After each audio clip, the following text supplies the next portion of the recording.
好，我们今天来做这个提篮。这是一个异色等号的椭圆形大提篮，使用的是2.5毫米的原木色藤条和2.5毫米的绿色藤条。底板是大椭圆，尺寸是20厘米宽，30厘米长。孔位一共是有68个孔，然后做异色等号，把它分成了45组藤条，3根藤条为一组，其中有一组藤条是4根藤条为一组，所以最后是有45组藤条才可以编成这样的异色等号。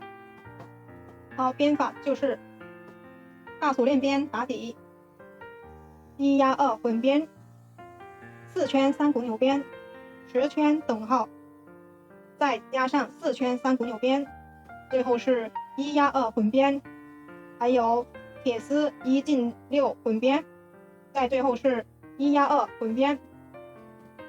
把手是这个样式的。好，那我们现在来看编织的过程吧。好，今天我们来拍这一款大椭圆的提篮。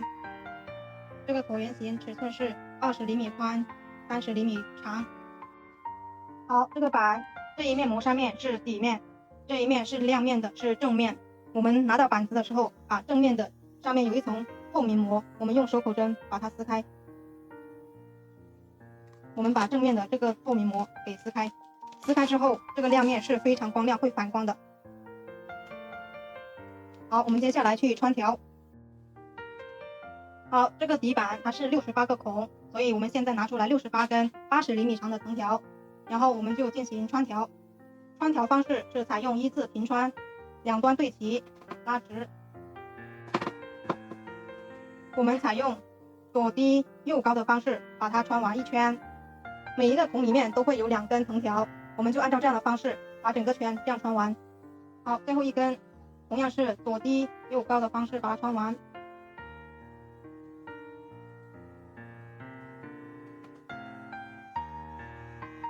好，我们从正面往反面穿就把藤条穿完了。现在检查一遍，看方向是不是一致，如果是一致，我们就开始做底部的大锁链边。好，我们反过来把所有的藤条这样铺平，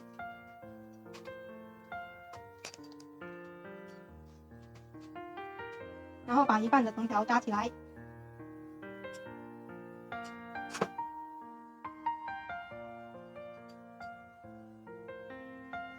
现在我们来开始做大锁链边，每一个孔里面有2根藤条，2根藤条为一组，我们右手拿2根，左手拿2根。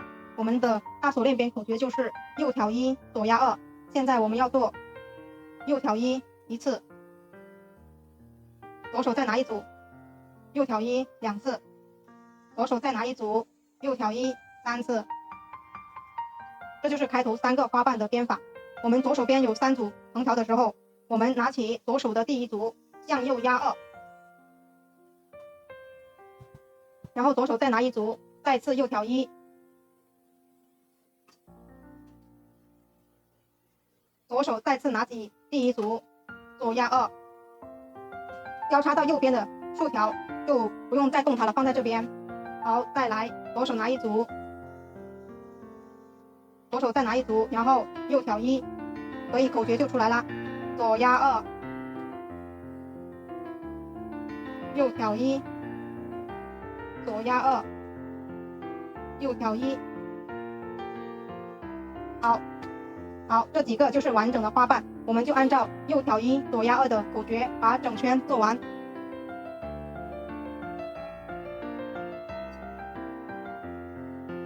左压2，右挑1，左压2。我们做这一步的时候，需要观察一下花瓣的藤条是不是平行着进、平行着出的。像这一组它就扭了，扭了之后，我们就要把它换过来，把它调整。好，就按照这样的方式把整圈做完。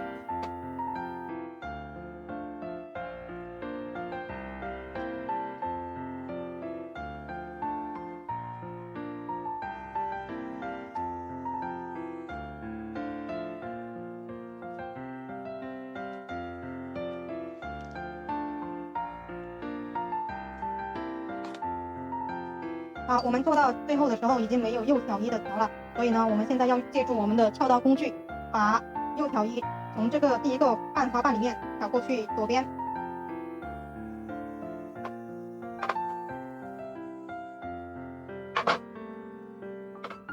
现在左边有3组，我们就开始做左压2，然后观察一下，这里1个花瓣、2个花瓣、3个花瓣是半花瓣，所以呢，我们这3组竖条就是刚好对应这3个花瓣，所以现在第1个花瓣对应着第1组竖条。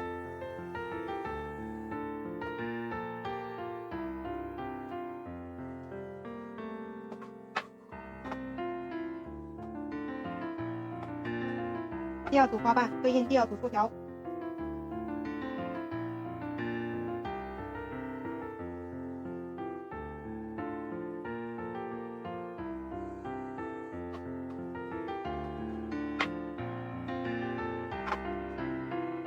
我们这个穿反的，我们记得要及时把它调整过来。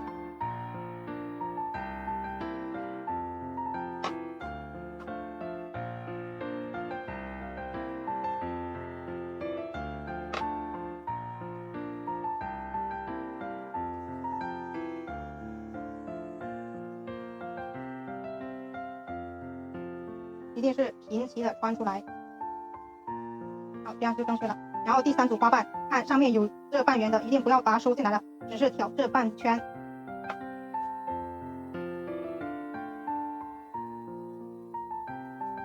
平齐的穿出来。现在我们把所有的竖条都穿完了，穿完之后，我们检查一下花瓣有没有扭的地方，检查一下花瓣都是不是一样大小。然后呢，我们现在要对这一圈大锁链边进行调整，把每一组竖条都像这样去拉一下，让它更紧致一点。因为这些是有缝隙的，如果现在不调整的话，到上面做的时候它就会很松垮。好，就像这样去把它整理一圈。好，调整完成之后，我们现在要来做1进2混边，把所有的竖条捋到正面。我们今天要做异色等号的大提篮，所以呢，框身是直上直下的。怎么样做1进2混边呢？这个是我们的正面，正对着我们。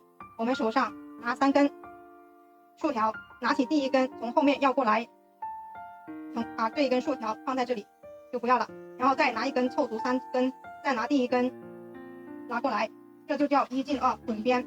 我们把混边之后，所有的竖条都会是直直的。混边1进2混边是经常用在底部跟收腹的地方。好，我们就按照这样1进2的方式把整圈走完。好，也可以放下来。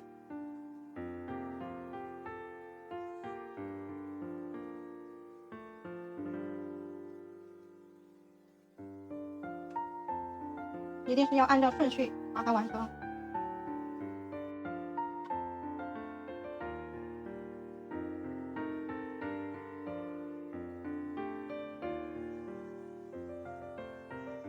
最后2根的时候，我们把前面的2根推起来，每一根竖条都有它自己的位置的，一定不要穿错了。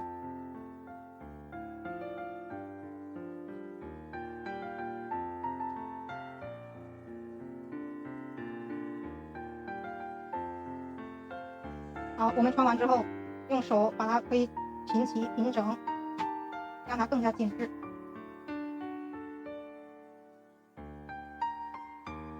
比较难推的，我们就用手拔。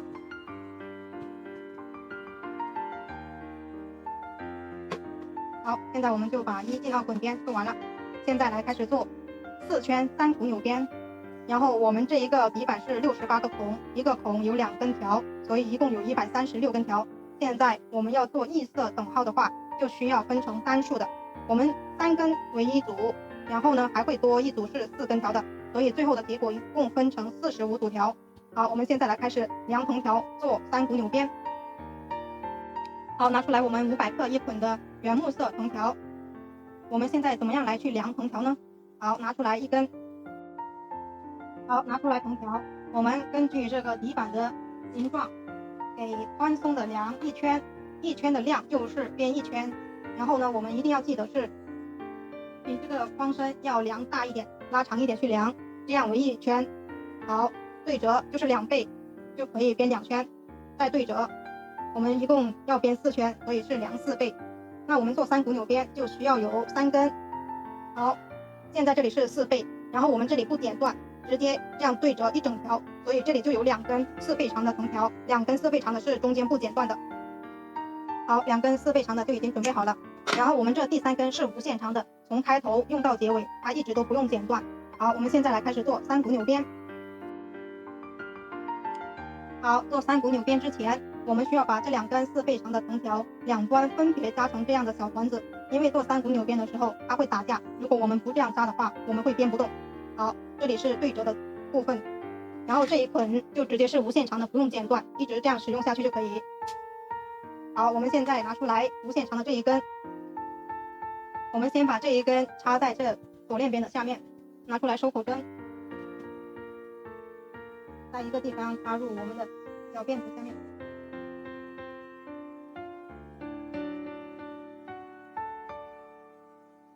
好，有一个小尾巴就可以。好，我们现在是要分3根为一组竖条，然后这3根前面有这一根，然后另外的2根，另外的一组竖条，我们把这2根对折的4倍长的藤条这样去用。好，现在就等于3根竖条前面有一根，这3根前面有一根，然后这三根前面也有一根，然后我们做3股扭边，就是把所有的空位给补齐。怎么样补齐呢？就是拿起我们第1根的边条，去把第4个位置去填补上，这叫压2挑1，压了2组竖条，然后挑了第3组，然后补上第4个空位。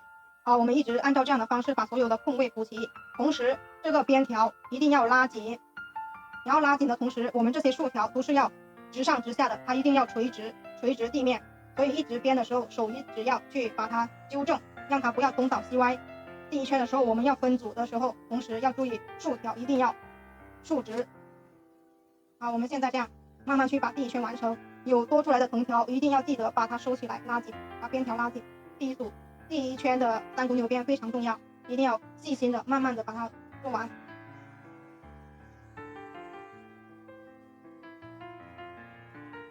好，竖条一定是要直直的，不要往里收，也不要太往外扩，往外扩一点点没有关系，太往外扩就不行了，绝对是不能够往里收啊。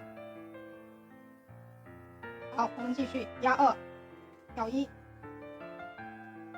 做一个就把竖条捋直，压2挑1，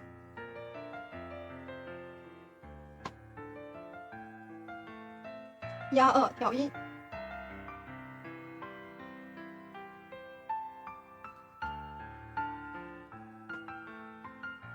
边条拉紧，竖条拉直，拉竖垂直。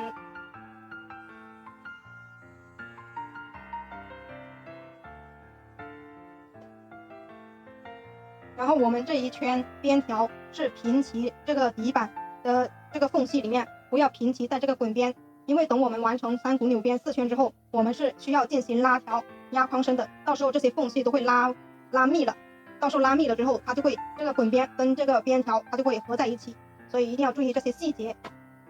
好，我们继续压2挑1，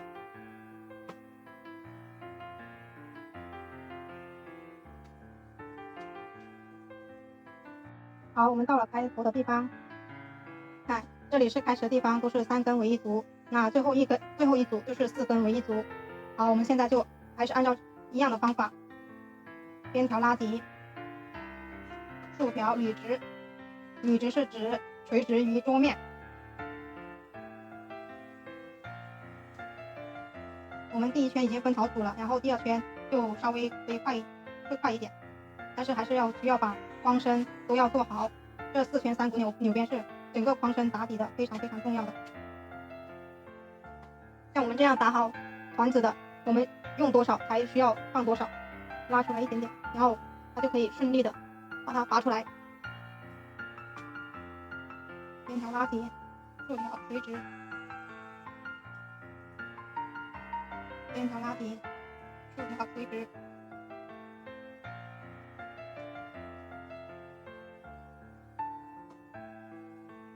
压2挑1，压2挑1。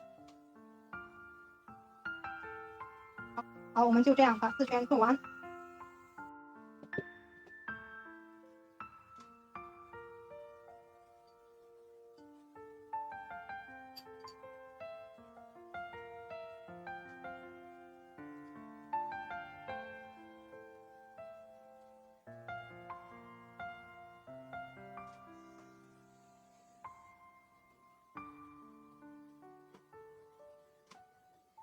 好，我们到了开头的地方，你看这里是4根一组的。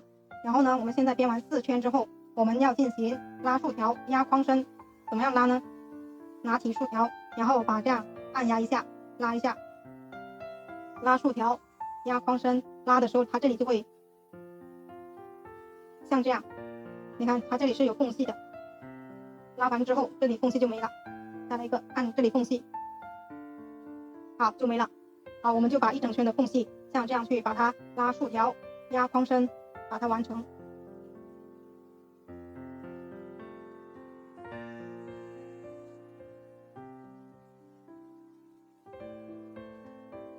好，我们拉完之后，你看它还是有一点点缝隙，我们拉一遍它是不能够完全拉完的，所以我们做完10个等号之后再拉一次就可以了。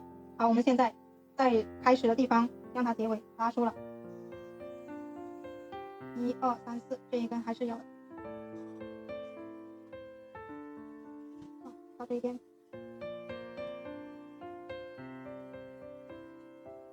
，1、2、3、4，好，这一根是无限长的，然后另外2根这里。好，我们把这一根收掉，然后这一根在这里接线。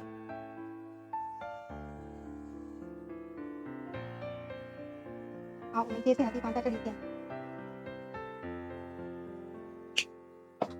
好，剪了之后，我们把它再拔出来，接线拿出来我们的绿色。好，拿出来我们绿色藤条来去接线。这一捆同样是不用剪断的，一直编10个等号就可以了。好，怎么样接线呢？我们把这2根藤条对齐，拿打火机烧融化。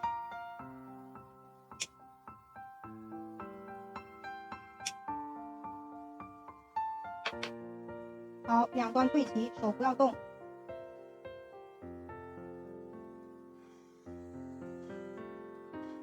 让它冷却，冷却硬了之后，我们再把疙瘩修剪掉。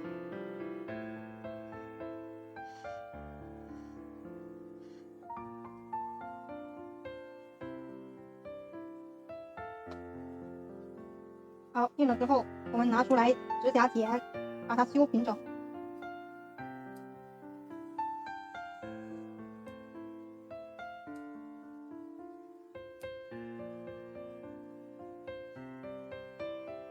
好，有一点点毛刺的地方，我们用打火机轻轻的烧一下，用手搓圆。好，这样就可以了。这个就接线的方式。好，我们现在把它还原。好，你看这个接头就藏在竖条的后面，在外面就看不到了。好，我们现在这一根无限长的这里放着，这一根是需要收掉的，我们在这里收到3股纽边里面，拿出来收口针。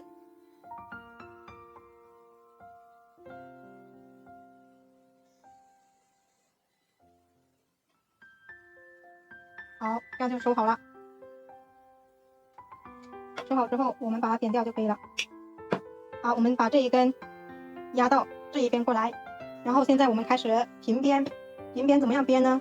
平编的意思就是这2根藤条它是一直平行的，绿色的就一直在下面，原木色的在上面的时候它就一直在上面，我们这个就叫平编，平行编织。那平编的手法是什么呢？那像现在我们要开始编下面这一根绿色的，那原木色在上面，我们是不能够这样扭编嘛，所以你可以这样看，这样就在下面了。然后呢，这个原木色在上面就直接挑一了。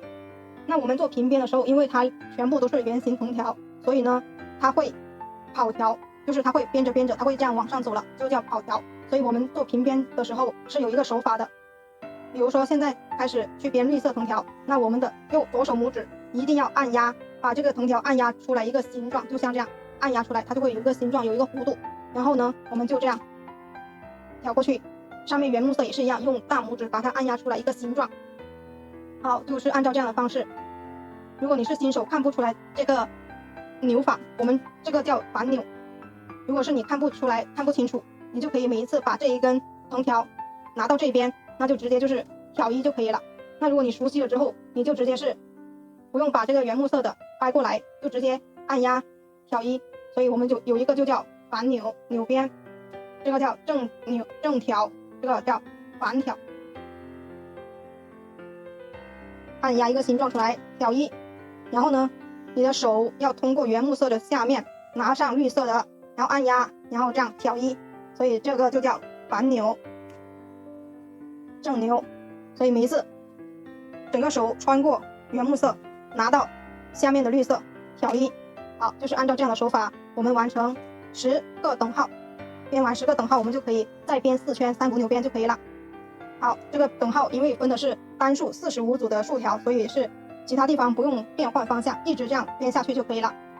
好，反扭、正扭、反扭、正扭、反扭、正扭，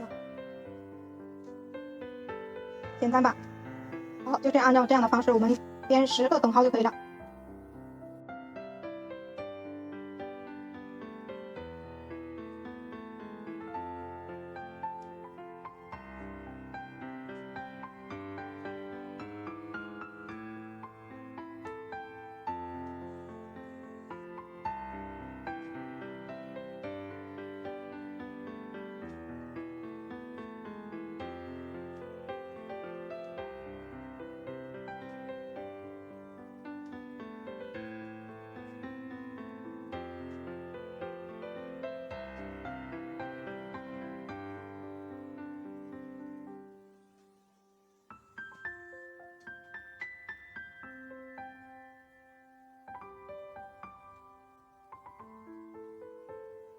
好，我们到了开始的地方数一下，1、2、3、4、5、6、7、8、9、10。1、2、3、4、5、6、7、8、9，再过来。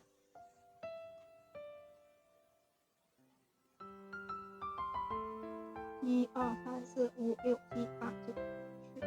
1、2、3、4、5、6、7、8、9、10。1、2、3、4、5、6、7、8、9、10。1、2、3、4、5、6、7、8、9、10。好，我们这里就10圈了，10个等号了。我们这一个带过去。现在就要把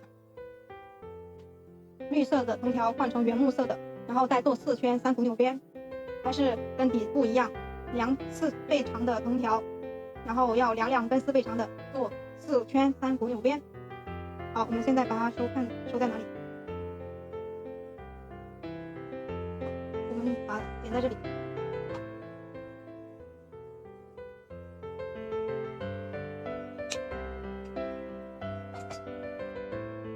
好，点了之后，我们来再进行一次拉竖条、压框身。好，不要压太大力了。如果是拉不本来就很密集了，就不用拉；如果是还是很大缝隙的，就需要拉一下。然后看一下我们这些高度是不是一致。好，我的是很密的，我不用拉了。好，我们现在就来接条。好，拿出藤条，根据框身量4倍。好，折了4圈就是4倍。然后这里对折之后，我们再量出来另外一根4倍的，然后这一次需要剪断。好，把2根4倍长的藤条用扎带扎好。好，2根是剪断的。我们拿一根来去接这个绿色的。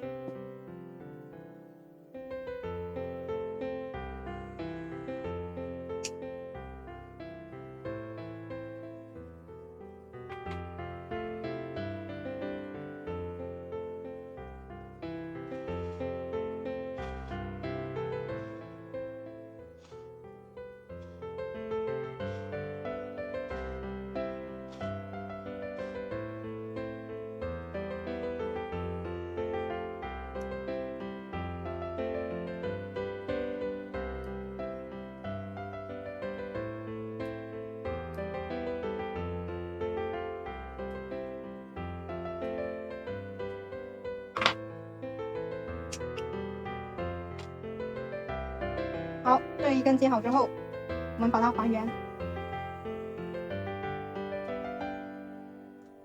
好，还原之后，我们拿出来这第3根4倍长的藤条，然后我们收在这里面。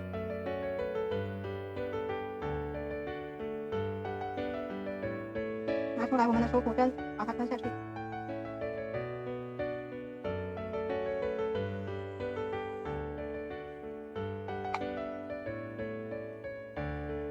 好，这样藏起来就可以了。好，我们现在继续来去编3股扭编。3股纽边，压2咬1，压2咬1，压2咬1。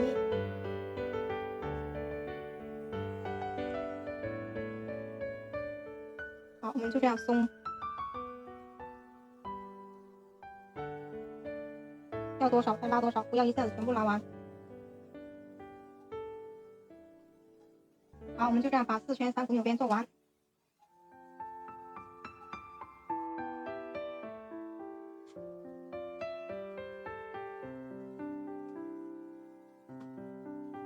好，我们做到开始的地方，然后1 2 3 4 1 2 3 4 1 2 3，这个还需要过去。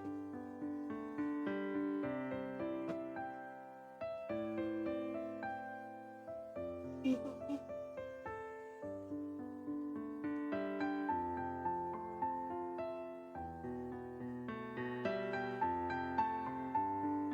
好，都是4圈了。4圈之后，我们来把这3根藤条收掉。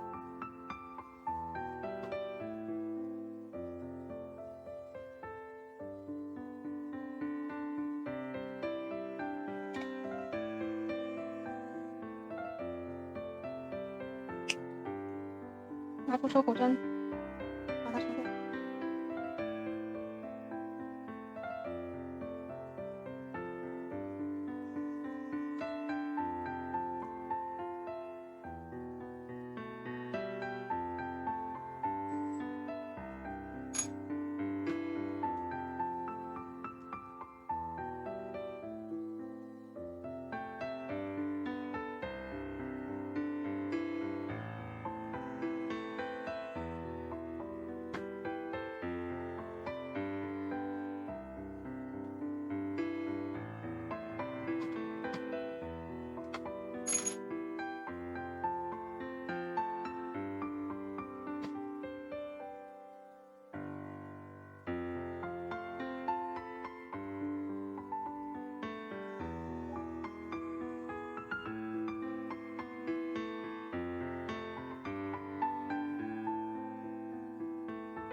好，我们现在把这3根剪掉就可以了。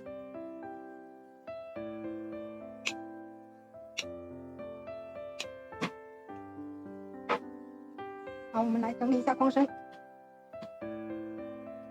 拿尺子量一下，差不多15厘米高。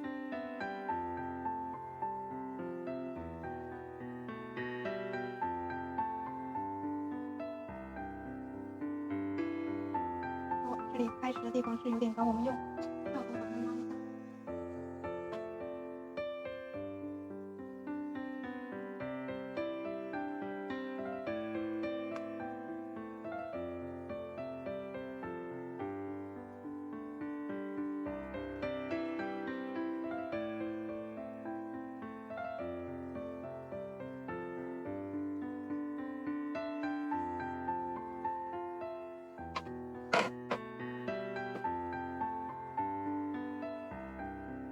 这里还是有点高。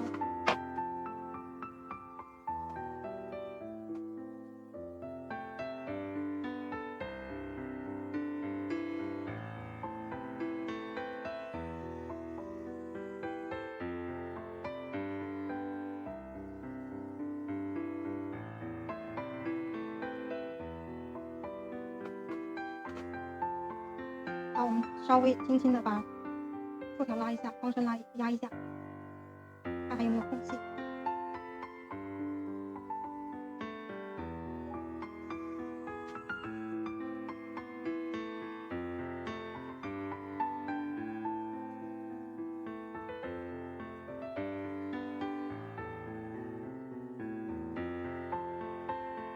好，就差不多高了。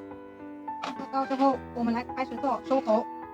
收口的第1圈也是1压2，手上拿3根，第1根从后面2根掰下来，再凑足3根，第一根下来，好，就是跟底部一样的1压2滚边收口。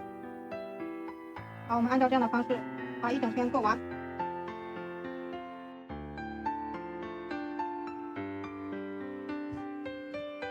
好，最后2根可以起来，每一根都有它自己的位置，一定要穿对了。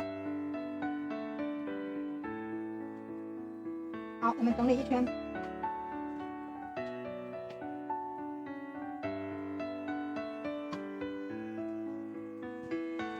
好，我们第一圈1压2滚边收口就做完了，现在来做第2圈的收口，用铁丝收口。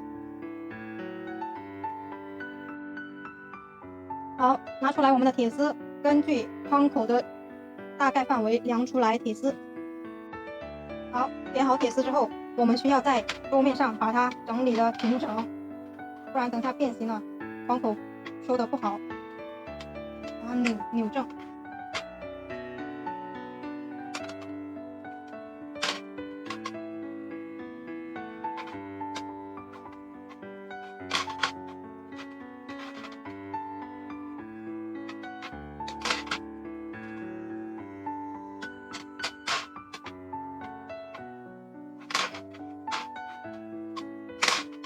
好，整理平齐了，我们就开始来做收口。好，把铁丝用夹子夹住。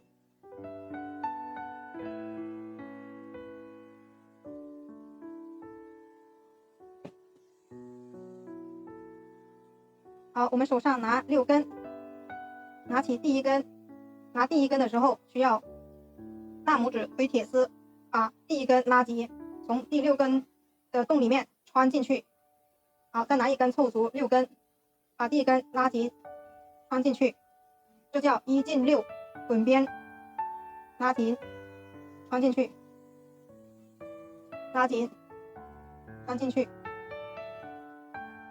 拉紧，穿进去。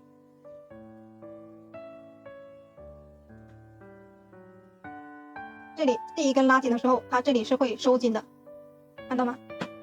好，我们就按照这样的方式把整圈做完，然后做到这里的时候，我们再把多余的铁丝剪掉，用连接管把它连接起来。好，我们穿到这里，然后把框口整理一遍，整理了跟底板的形状差不多。好，现在我们就可以把剩余的铁丝给剪掉。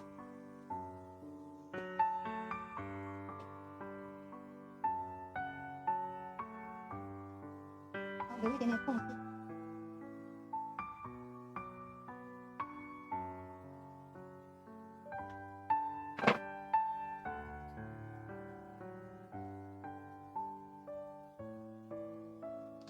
好，现在拿出来我们2.5毫米的连接管，因为铁丝它是3.0毫米的，然后呢直接这样穿是无法穿的，所以我们需要把铁丝上面的胶皮去掉一层。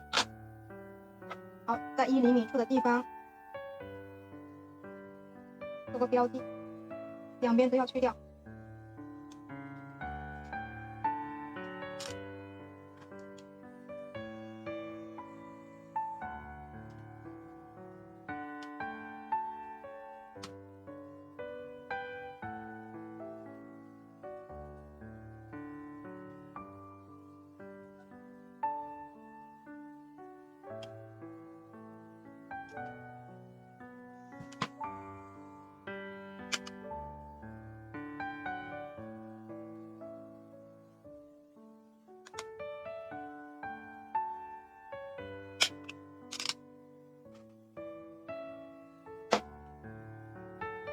好，我们现在剪一点胶棒，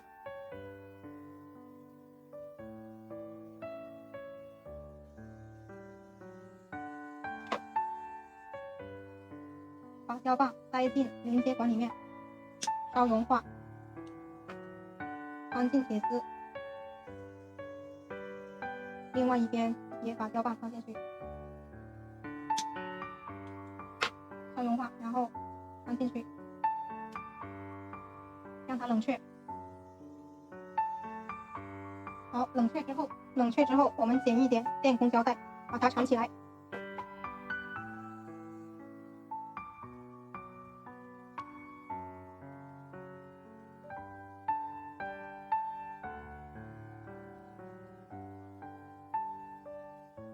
这样连接管就看不见了。好，我们接下来把剩余的藤条穿完。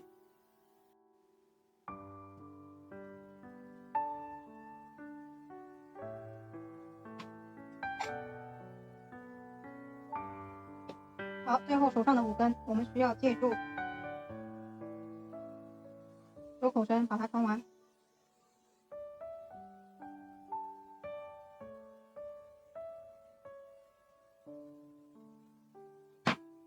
好，我们穿完了，就再把窗口整理一下，把形状整理出来。好，这样就差不多可以了。好，然后我们现在要做第3圈收口，也是1压2。这次手上拿3根，第1根从前面绕过这2根压下去，就放在不要了，再凑足3根，1压2压下去，1压2，1压2。好，就按照这样的方式把整圈收完，这样我们第3圈收口就已经全部完成了。全部收完之后，我们再来做把手。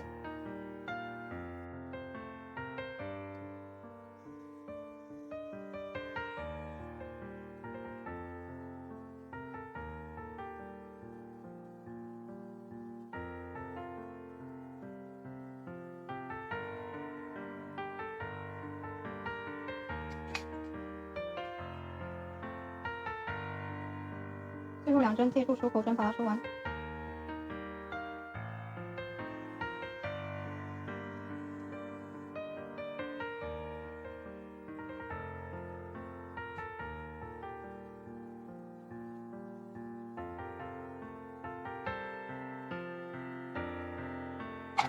好，收完了，全部收口的步骤都收完了。现在我们来做把手，再调整一下框口。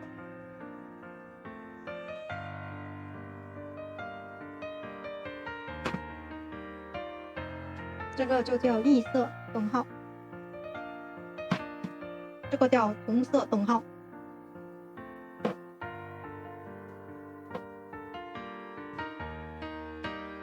你们比较喜欢哪个就做哪一款，都有教程。好，我们现在来做把手，拿出来我们1米长的铁丝，我们找出篮子的中心点，我们一共有45组23点。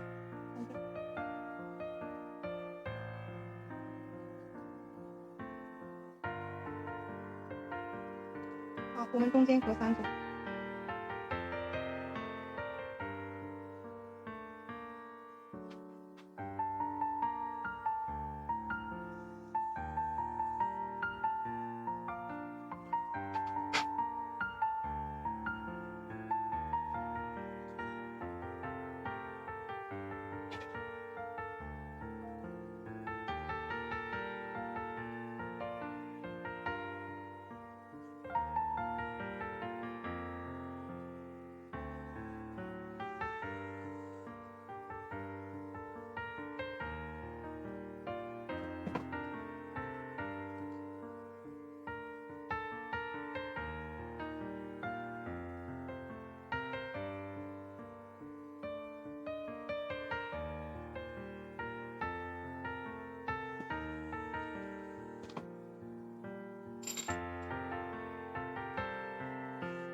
好，我们借助收口针把铁丝像这样穿下来，然后在这两边各留5厘米，然后进行打钩。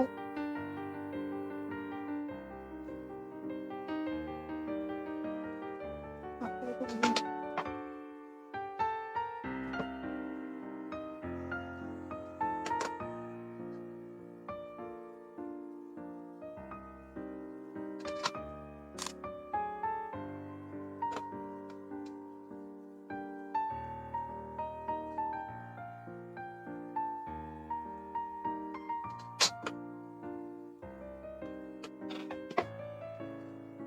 好，我们用钳子像这样打弯钩，然后穿进去这里面3股纽边的里面藏起来。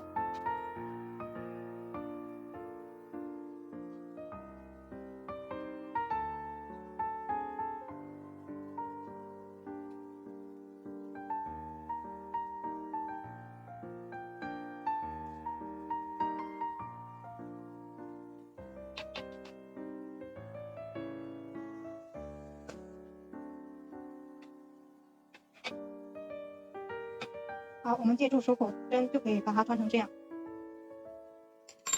然后拉紧。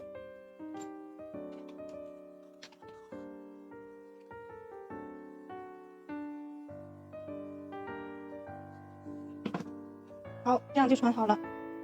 另外一边也是用同样的方法把它穿好，中间是隔3组，在第5组2侧边穿下来。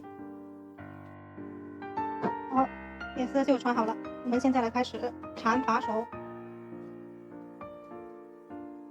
好，我们在铁丝上面10厘米的地方做一个记号，然后每4根都要做，然后根据这个记号到这一边的记号，我们量出来需要的速钢带尺寸。好，是40厘米长，然后我们剪出来3根40厘米长的速钢带，以及40厘米长的绿色藤条5根，然后根据这整个把手量出来藤条8倍长2根，然后量出来的2根8倍长的藤条在中心点做一个标记，然后把它扎成小团子。好，现在我们来开始把速钢带用电工胶带把它缠起来。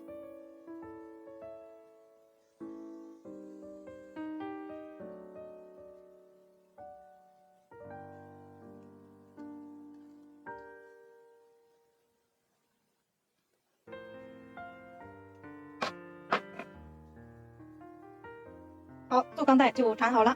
在缠速钢带之前，我们需要在这个标记的地方把铁丝整出来一个形状。好，这一根是往里面推，这一根往外推。好，这一根也是一样，这上面往外推，这里面下面一根往里推。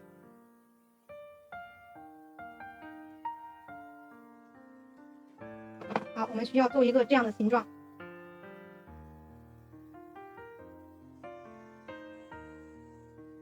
好，两边都是一样的方法，把它这样夹出来形状。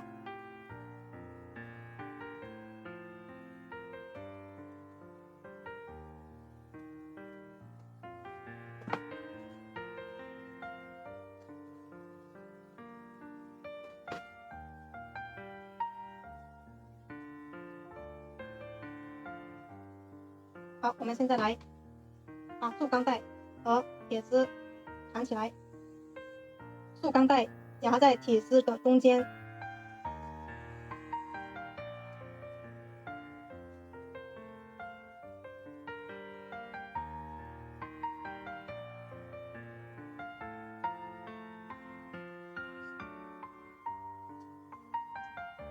好，注意看，速钢带一定是在这2根铁丝的中间，不要把它弄混了。好，我们就这样把它缠完。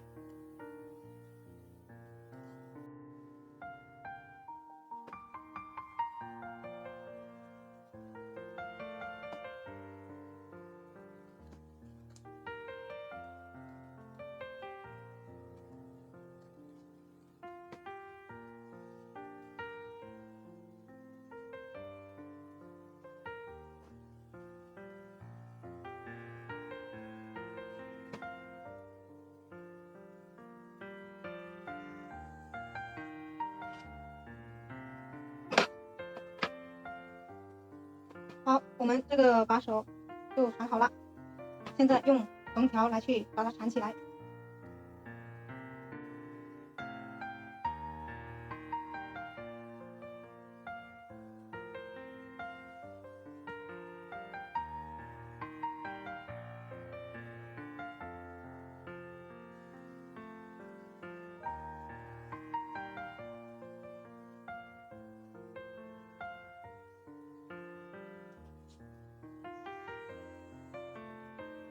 好，我们找出中心点之后，把这个位置先用电工胶带把它缠紧，不要让它移动了。这个地方也要让它缠紧。好，我们现在开始来去缠把手。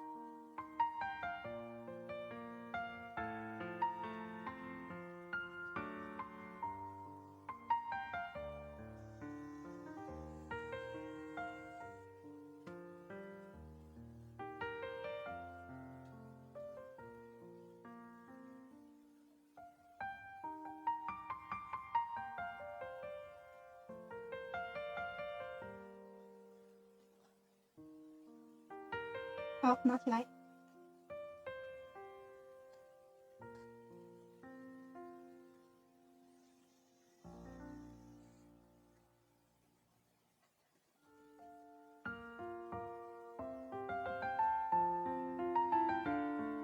好，放下来。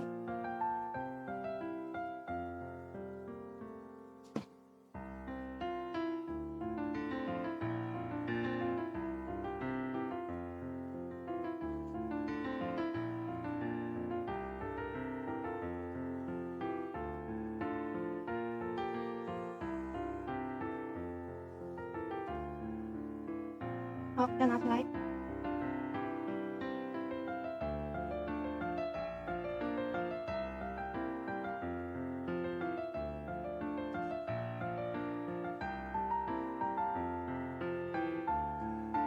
好，就按照这样的方式把它缠到下面去。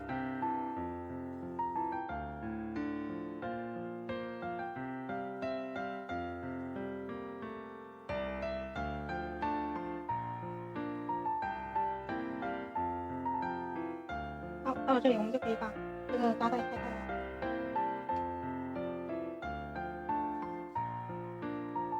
然后我们上面这一根就拉过来缠这一边的铁丝，下面这一根缠这一边。我们先缠这一边，把这根藤条先绑起来。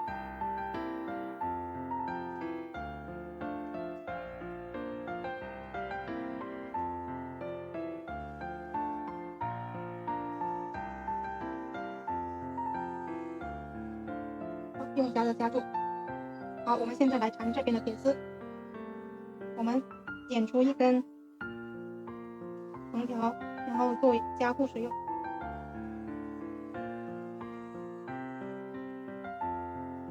好，我们就这样缠起来。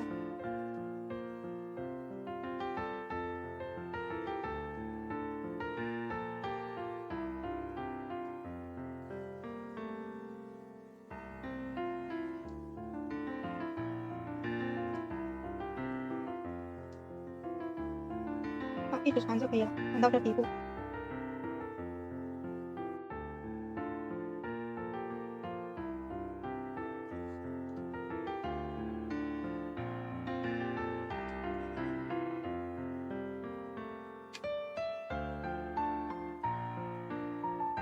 一定要缠到底下去，缠紧了。缠到缠不动了，我们就把它穿下去。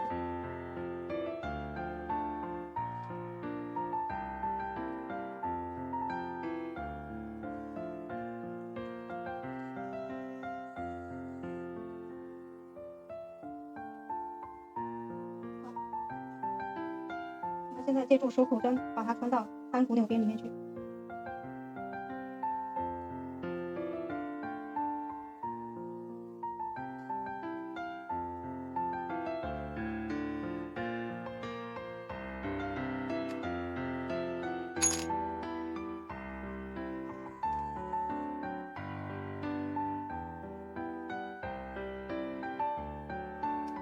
好，我们用手口针把它收多几根绑起来。因为我们这次用的是麻色的铁丝，所以跟藤条是差不多颜色的，所以我们这一次不用全部缝起来，把铁丝藏起来了，直接缝起针，把这一根藤条拉紧就可以了。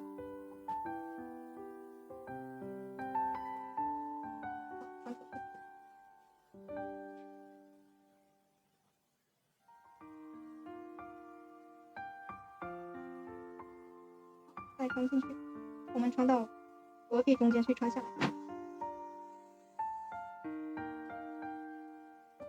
再穿出去。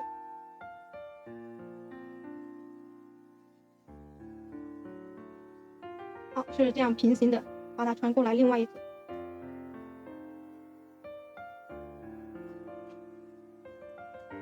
穿出来之后，我们在这一排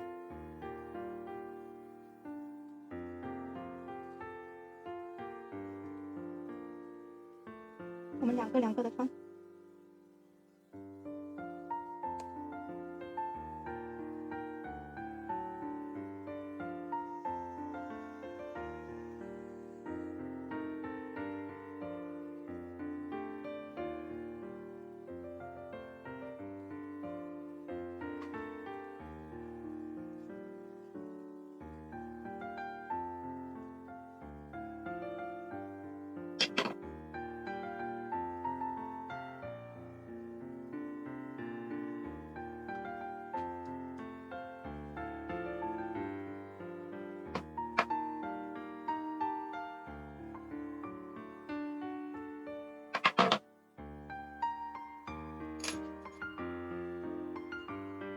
好，我们穿成这样就可以了，把它点掉。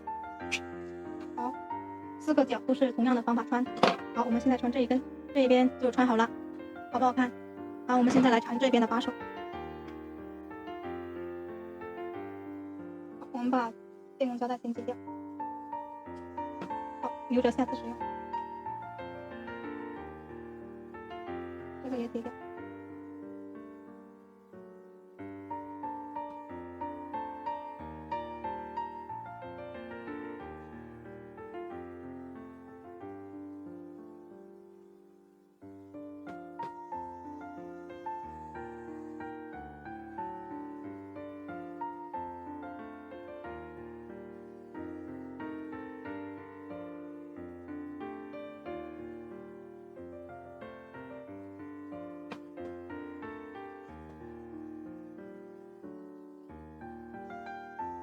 好，我们用同样的方法把它缠完，然后把2根铁丝把它缠完就可以了，这个把手就结束了。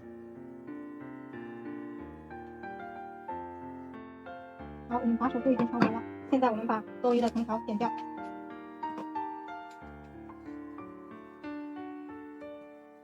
剪的时候把它盖起来，剪刀斜着45度，这样剪，留一点，留3毫米左右，压边使用。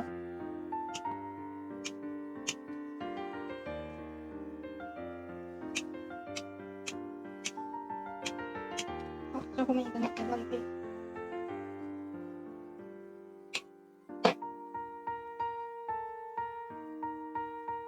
好，我们就整个提篮就做完了，